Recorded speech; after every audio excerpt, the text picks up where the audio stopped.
Tapos ito pa mga kapoka, yung estudyante, ganun din. May pagkabonakid, sabi ng teacher.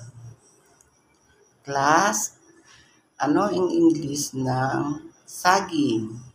Ang sagot naman nung estudyanteng may pagkabonakid, Ma'am, depende kung hinog o hilaw yung saging.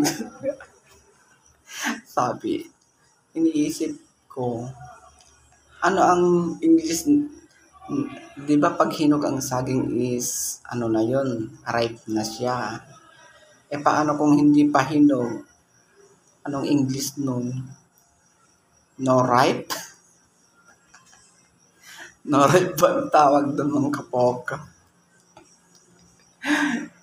Kwento ko lang yun ha. Joke lang.